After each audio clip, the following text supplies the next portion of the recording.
لیکن یہ سب کچھ کے بجائے ہمارا تمام تر انحصار دوسروں کے لیے خدمات انجام دے کر ان کا معاوضہ لینے والے کرائے کے فوجیوں کا سا بن کے رہ گیا۔ نتیجہ کیا نکلا؟ نتیجہ اس کا یہ نکلا کہ آج یعنی 70-75 سال کے بعد بھی ہماری معیشت کا حال یہ ہے کہ ہم ڈیفالٹ کے کنارے پر، یہاں تک کہ دنیا کی قومیں بھی یہ کہہ کے اپنی جان آپ سے چھڑانے پہ آمادہ ہو جائیں کہ یہ لوگ تو صرف جھوٹ بولتے اور دغا دیتے ہیں، اس کے سوا کچھ نہیں ہے۔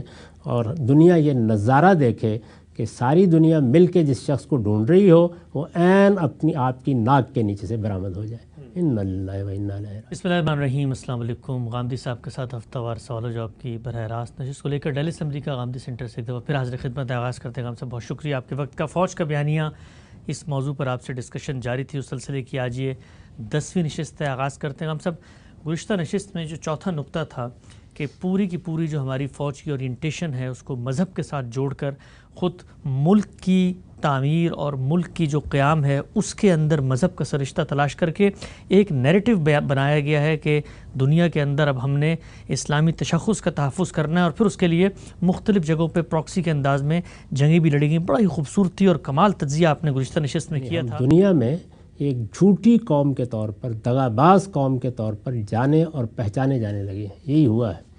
یہ جو سارا معاملہ میں نے آپ کے سامنے رکھا اور جو آپ نے نکات اٹھائے ہیں ان کی حقیقت واضح کی، اگر آپ غور سے دیکھیں تو اس کے اثرات اس خطے پر کتنے غیر معمولی ہوئے۔ دنیا میں ہمارے معاملات کی دو ہی بڑی جہتیں ہیں، ایک سیاست اور ایک معیشت۔ ہمارے ملک کی سیاست پر اس کے جو اثرات ہوئے ہیں وہ یہ ہے کہ سیاست کو بتدریج پاکیزگی کی طرف بڑھنا تھا، وہ آلودہ تر ہو گئی۔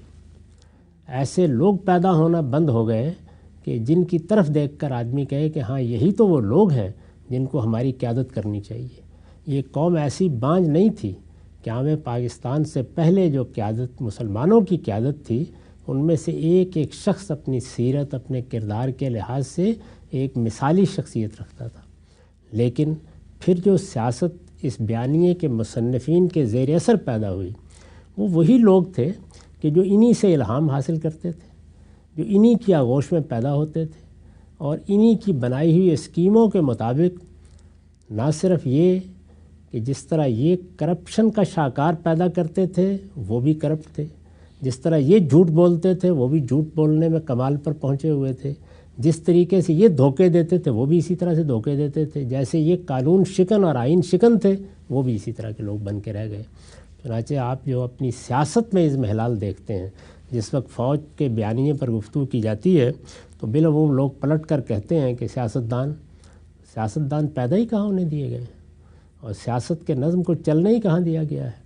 سیاستدان پیدا ہوتے ہیں آزادانہ سیاسی عمل سے، جس میں آپ سیاسی طریقوں سے آگے بڑھتے ہیں، یعنی جماعتیں بنتی ہیں، ان میں انتخابات ہوتے ہیں، نیچے سے مقامی حکومتیں بنتی ہیں، لوگ خدمات انجام دیتے ہیں، بار بار کے انتخابات میں لوگ ان کا محاسبہ کرتے ہیں، اور اس طرح سیاست کے سیاسی عمل کی تطہیر ہوتی رہتی ہے۔ ہمارے ہاں یہ اتنا آلودہ ہو گیا کہ بالکل ایک متفن جوہر بن کے رہ گیا، اور اس کی تمام تر ذمہ داری اسی بیانیے کے مصنفین پر عائد ہوتی ہے۔ یعنی یہ بیانیہ ہے جس نے سیاست کو اتنا آلودہ کر دیا کہ یہاں سیاست سچائی کا، شہادت حق کا نام نہیں رہی، بلکہ وہ اسی طرح سے دھوکے اور فریب اور خدا کا نام بن کے رہ گئی ہے۔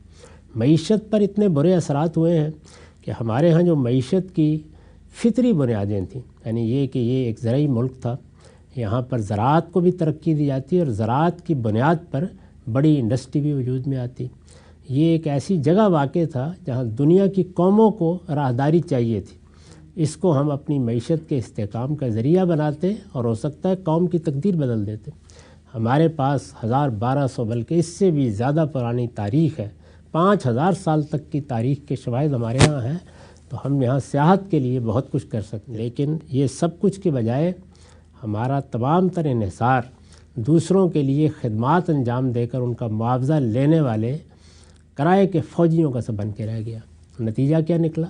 نتیجہ اس کا یہ نکلا کہ آج یعنی 70-75 سال کے بعد بھی ہماری معیشت کا حال یہ ہے کہ ہم ڈیفالٹ کے کنارے پر کھڑے ہیں۔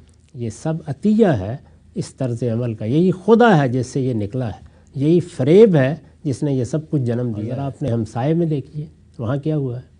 آپ غور کر کے دیکھیں کہ ایک پوری ملت جس کو اقبال کہتے ہیں کہ یہ مسلمانوں کا دل ہے، یعنی افغانستان کے بارے میں جو انہوں نے لکھا ہے کبھی اس کو پڑھیے، پس باعث کردہ اقوام شرقی میں دیکھیے کس کس زاویے سے انہوں نے اس ملت کو خراج تحسین پیش کیا ہے۔ ان لوگوں سے ہم نے یہ حق چھین لیا کہ وہ اپنے حکمران منتخب نہیں کر سکتے، اور اس 21ویں صدی میں منتخب نہیں کر سکتے، اور ان کو ایک ایسی حکومت کے حوالے کر دیا جو اس صدی میں استبدادی حکومت بن کے رہ گئی، اور استبداد بھی اس کا مذہبی استبداد، اور مذہبی استبداد میں بھی نوبت یہاں تک پہنچ گئی کہ اب حکمران یہ طے کریں گے کسی نے پہننا کیا ہے اور کھانا کیا ہے، اور کسی نے تعلیم کیا پانی ہے، اور بچیوں نے کیا کرنا ہے اور بچوں نے کیا کرنا ہے، یعنی لوگوں کے شخصی معاملات میں آخری درجے کی مداخلت۔ اور وہ لوگ جو ظاہر ہے کہ استبداد کی بنیاد پر حکومت قائم کریں، وہ یہی چیز اسلام کا پیغام بنا کے پیش کریں، تو وہاں بھی یہی ہوا۔ اب آپ اندازہ نہیں کر سکتے کہ وہاں اس وقت لوگوں کا کیا حال ہے، ان کو کس طرح کے معاشی مسائل درپیش ہیں، کیا صورتحال اس وقت بن کر رہ گئی ہے۔ وہاں پہ جو اچھے ذہین لوگ ہیں، دانشور ہیں، ان کو اپنا کیا مستقبل نظر آتا ہے۔ تو کسی قوم کے لیے جو چیزیں اس بنیادی اہمیت رکھتی ہیں وہ ساری کی ساری ان کے لیے بے معنی ہو گئیں، اور کشمیر میں ہم نے جو کچھ کیا اس کے نتیجے میں کشمیر کا مسئلہ ہی ہمیشہ کے لیے ختم ہو گیا۔ یعنی یہ نتیجہ ہے اس بیانیے کے مصنفین کی ان تدابیر کا جن پر یہ فخر کا اظہار کرتے ہیں۔